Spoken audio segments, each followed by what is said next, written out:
বিসমিল্লাহির রহমানির রহিম। আসসালাতু ওয়াসসালামু আলাইকা ইয়া রাসূলুল্লাহ। আসসালাতু ওয়াসসালামু আলাইকা ইয়া হাবিবাল্লাহ। সম্মানিত হাজিরিন, উপস্থিত আমার সম্মানিত আলেম উলামাবৃন্দ, উপস্থিত আন্তর্জাতিক খ্যাতি সম্পন্ন জুনিয়র তুফাজ্জল খ্যাত সালাউদ্দিন তুফাজ্জল হুজুর, যিনি আমাকে ইসলামের প্রতি উদ্বুদ্ধ করেছেন। আজকের মাহফিলে উপস্থিত বিভিন্ন স্থান থেকে আসা সুন্নি ভাইরা আমার, প্রথমে আমার সালাম ও শুভেচ্ছা গ্রহণ করুন। আসসালামু আলাইকুম। আসলেই মূলত আমি একজন ফিজিশিয়ান। সময় পেলে ইসলামিক নানান বিষয় নিয়ে লেখালেখি চেষ্টা করি।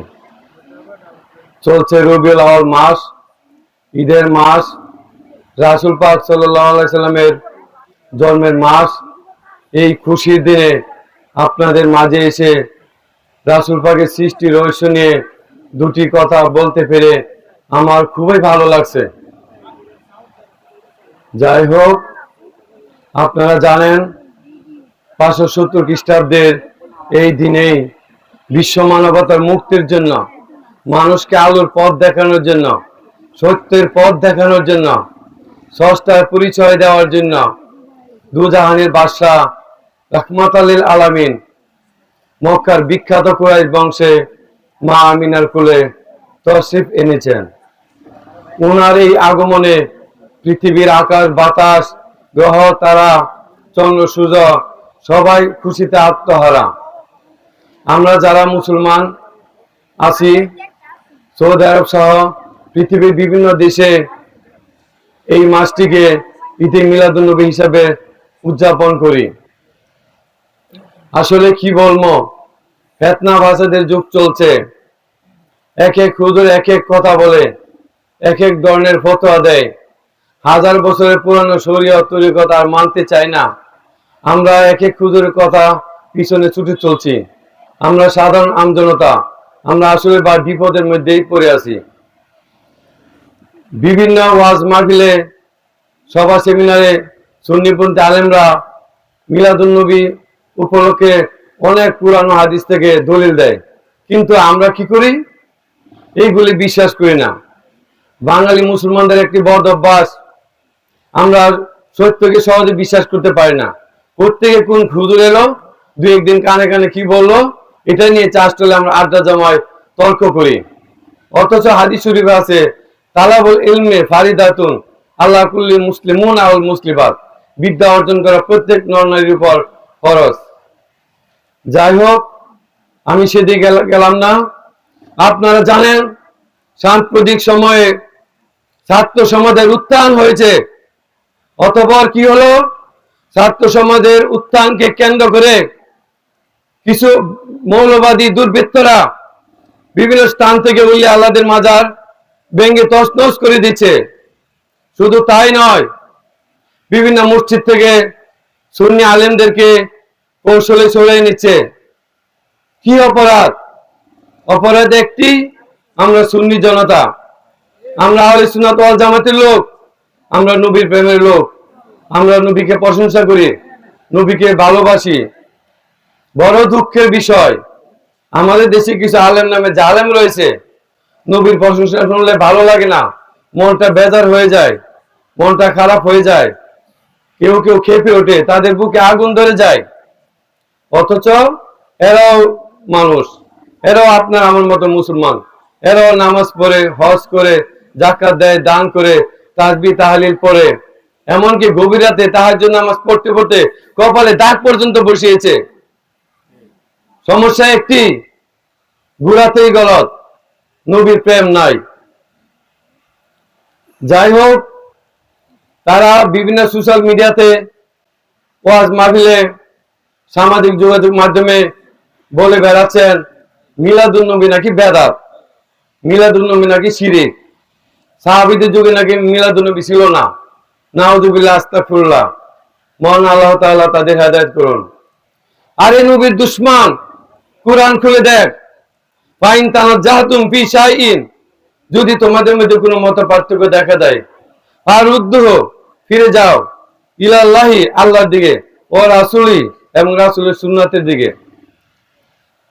আল্লাহর কথা মতো যদি আমরা কুরআন মাজিদের দিকে ফিরে তাকাই, দেখি যে সূরা আম্বিয়ার 107 নং আয়াতে মহান আল্লাহ তাআলা বলেন, ওমা আরসালনাকা ইল্লা রাহমাতাল লিল আলামিন, হে হাবিব, আমি তো আপনাকে জগৎ সমূহের রহমত স্বরূপ প্রেরণ করেছি। তো দর্শক শ্রোতা বন্ধুরা, এখন তো আমরা রহমত পেলাম, এই রহমত পেয়ে কি করব? আনন্দ উৎসব করব নাকি সুখ দিবস পালন করব? এটাও কিন্তু মহান আল্লাহ তাআলা বলে দিয়েছেন সূরা ইউনূসের 58 নং আয়াতে। মহান আল্লাহ তাআলা বলেন, কুল বিফাদলিল্লাহি বিরাহমাতিহি ফাযালিকা ফালইয়াফরাহু ওয়া খায়রুম মিম্মা ইয়াজমাউন, অর্থাৎ তোমরা আল্লাহর অনুগ্রহ ও রহমত পেয়ে আনন্দ উৎসব করো। ওয়া খায়রুম মিম্মা ইয়াজমাউন, যেটি তোমাদের জমানো ধন সম্পদ থেকে অধিক প্রিয়। এছাড়াও কিছু কিছু হুজুর রয়েছে, আরে এটা আবার কোন ঈদ এলো? বছরে 2টি ঈদ, আপনারা শুনে রাখুন। আরাফের দিনও কিন্তু ঈদ। তাছাড়া প্রতি শুক্রবার দিনে হযরত আদম আলাইহিস সালাম আদি পিতা জন্মগ্রহণ করছেন, এই জন্য হাদিস শরীফে আছে ইন্না ইয়াউমাল জুমাতি ইয়াউমা ঈদিন, জুমার দিন হচ্ছে মুসলমানদের ঈদের দিন। হাদিস শরীফে এসেছে মান নিহা ইলাইহি ইয়াযাবু বিমা নিহা ইলাইহি, যদি কেউ মৃত্যুবরণ করে তাহলে তাদের জন্য কান্নাকাটি করলে তাদের কবরে আযাব হয়। আর ভারতে রামগিরি যে নবীর বিরুদ্ধে কটূক্তি করেছে, আমি বলে রাখছি, উত্তর দক্ষিণে টেকনাফ থেকে তেতুলিয়ার বাংলার আনাচে কানাচে যত মুসলমান বাইরে আছে সবাইকে ঐক্যবদ্ধ করে এই দুর্বৃত্তদের কালো হাত একটি একটি করে ভেঙে দিব ইনশাআল্লাহ। আসলে হাদিস কোরআনে অনেক জায়গায় আছে ঈদে মিলাদুন নবীর ব্যাপারে। অনেকে বলে সাহাবাদের যুগে ছিল না, কিন্তু দেখেন ভাই, সাহাবাদের যুগে ঈদে মিলাদুন নবী ছিল। হযরত আল্লামা ইবনে হাজার হাইতামা উনি আন-নিয়ামুল কুবরা আলাল মাল কিতাবে লিখেছেন, হযরত আবু বকর রাদিয়াল্লাহু আনহু তিনি বলেছেন যে ঈদে মিলাদুন নবী উপলক্ষে যে 1 দিরহাম ব্যয় করবে সে আমার সাথে জান্নাতের সাথী হবে।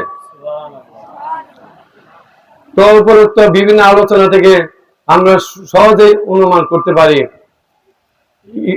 12 রবিউল আউয়াল মাস তারিখটি মহান আল্লাহ তাআলা ঈদে মিলাদুন নবী খুশি পালন করার জন্যই তাগিদ দিয়েছেন। তারপর আমাদের সমাজে অনেকেই বলে এই দিনে তো উপহার গ্রহণ করছে। আসলে সব কাজে মত পার্থক্য থাকবেই, এটা স্বাভাবিক। এটা অতীতেও ছিল, রাসূল পাকের যুগেও ছিল।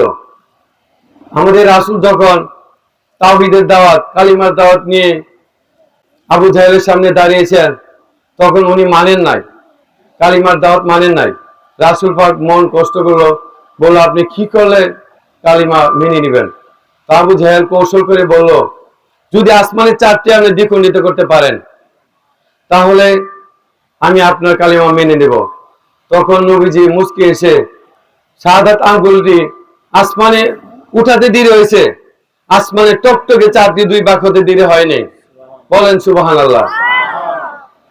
আবু জাহেল বলল, আরে এটা তো অনেক বড় জাদুঘর, এত পৃথিবীর সেরা জাদুঘর। তখন নবীজি মনটা অনেক কষ্ট করলেন, চোখ থেকে 2টি পানি বের হয়ে গেল।